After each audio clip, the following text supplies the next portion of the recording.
खबर गुजरात के राजकोट से, जहां एक प्रोफेसर बेटे पर अपनी मां को चौथी मंजिल से नीचे फेंककर मारने का गंभीर आरोप लगा।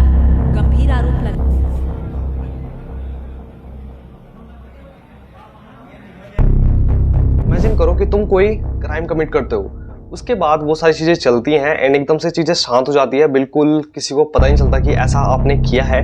उसके एकदम से 3 महीने बाद आउट ऑफ नोवेयर तुम सीधा जेल में पहुंच जाते हो, क्योंकि वहाँ पे एक ऐसा प्रॉपर एविडेंस मिल जाता है कि वो जो क्राइम है आपने ही कमिट किया है। आज का जो केस है वो बेसिकली कुछ ऐसा है कि एक लड़का होता है, उसकी मॉम ने उसको इतना बड़ा करा, उसकी अच्छी खासी जॉब लगी, वो अपनी फैमिली के साथ रह रहा होता है।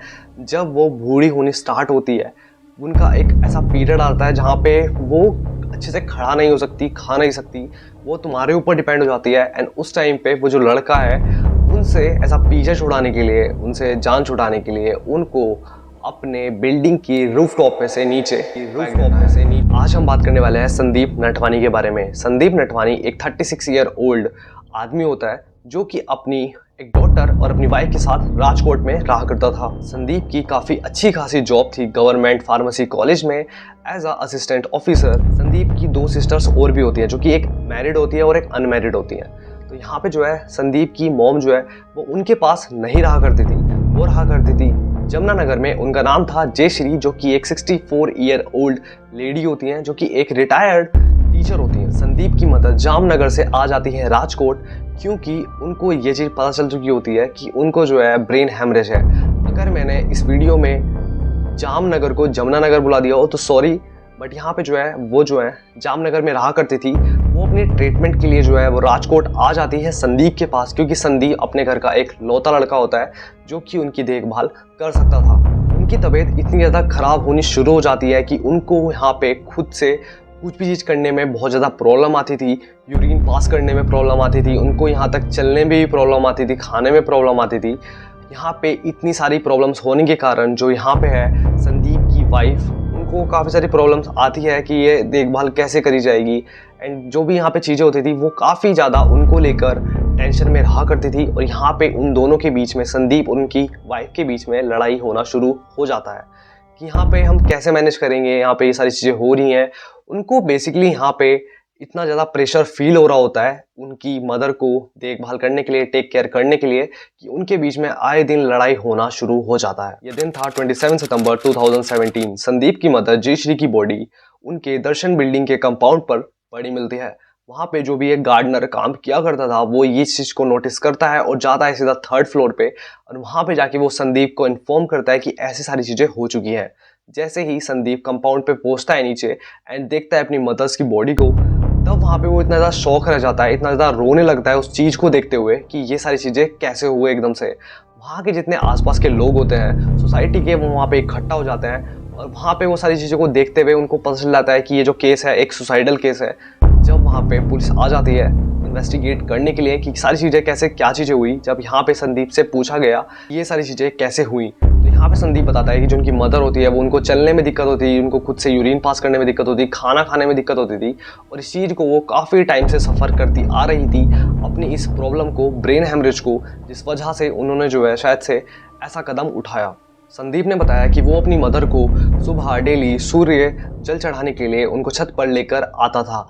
यहाँ पे सेम उसी दिन भी वो उनको छत पे लेके गया जल चढ़ाने के लिए। उनको वो वहाँ से स्टेयर्स पे चढ़ा के जा रहा होता है, जिसकी रिकॉर्डिंग आगे जाके तुमको दिखा दूंगा मैं।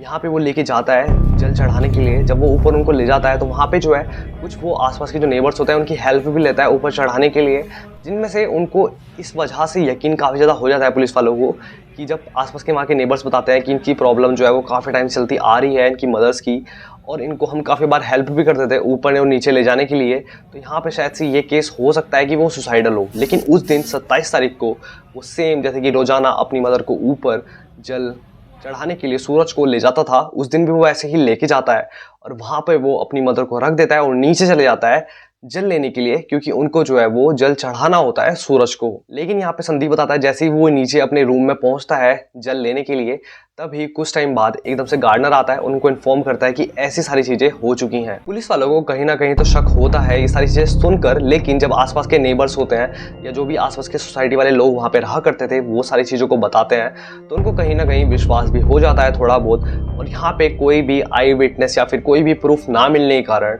यहाँ पे वो संदीप को अरेस्ट नहीं कर पाते, और जो उसने मनगढ़ंत कहानी यहाँ पे बनाकर उनको सुनाई होती है कि ऐसा कुछ हुआ है, वो इस चीज में यहाँ पे बिलीव कर लेते हैं। उन लोगों को ये चीज तो पता ही होगी कि सच कभी भी नहीं छुपता है, कितना भी कोशिश करो वो किसी ना किसी फॉर्म में या फिर कैसे भी करके वो बाहर आ ही जाता है। सेम ऐसे ही इस केस में वो होने वाला था आगे जाकर। पुलिस वालों ने यहाँ पे काफी सारी चीजें देखी, सोची, समझी कि एक लेडी जो कि काफी टाइम से बीमार है, वो अच्छे से खुद से कभी खड़ा ही नहीं हो पाती बिना किसी के सपोर्ट के बिना, तो यहाँ पे ये कैसे पॉसिबल है कि वो एक 4 फीट की दीवार से कूद कर अपनी जान दे दे। ये केस जो है एकदम से शांत पड़ जाता है। उसी के बाद 3 महीने बाद एकदम से पुलिस दोबारा आती है संदीप के घर पे, और यहाँ पे जो है दोबारा इन्वेस्टिगेट करने लग जाती है, जहाँ पे उनको वहाँ पे एक सीसीटीवी कैमरा मिल जाता है जिसके अंदर जो है संदीप और उनकी मदर दिखाई जाती है, जिसमें सब चीज़ें क्लियर हो जाती हैं कि यहाँ पे जो है संदीप ने ही कुछ ना कुछ तो ऐसी चीज़ें करी होती है जिस वजह से आज उनकी मदर हम लोगों के बीच में नहीं है। यहाँ पर जो है संदीप काफ़ी बार जब पुलिस ने उससे सख्ताई से वहाँ पे चीज़ें पूछी गई, तो संदीप जो है अपना क्राइम यहाँ पे कमिट कर लेता है कि हाँ ये मैंने ही किया है। संदीप ने इस चीज़ को कुछ ऐसे प्लान किया होता है कि वो किसी भी सीसीटीवी फुटेज में ना आए, किसी भी सीसीटीवी कैमरा में बिल्कुल भी वो दिखाई ना दे, लेकिन ऐसा बिल्कुल नहीं होता। उसके बिल्कुल रूम के बाहर जस्ट डोर होता है, उसके ऊपर ही वो कैमरा लगा होता है जहाँ पे वो कॉट हो जाता है।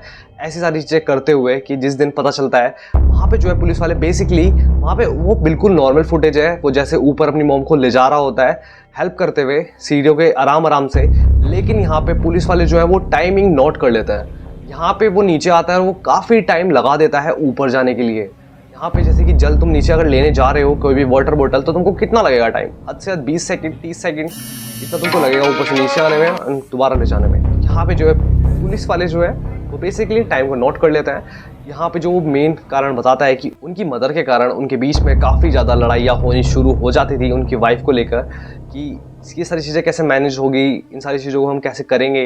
यहाँ पे आए दिन उनको काफ़ी सारी प्रॉब्लम्स फेस करनी पड़ती थी उनकी मदर की वजह से। यहाँ पे इतना नॉर्मल चीज़ है, जिन्होंने तुमको इतना बड़ा किया, तुमको पाला पोसा, तुमको एक अच्छा खासा काबिल बनाया, जब तुम्हारा पे ऑफ करने का टाइम आया तो तुम पीछे हट गए और कुछ ऐसा स्टेप लिया गया जहाँ पे तुमने अपनी मदर को ही एक बिल्डिंग के नीचे से इतनी दर्दनाक मौत दे दी। संदीप नटवानी को आजीवन कारावास की सजा सुनाई जाती है।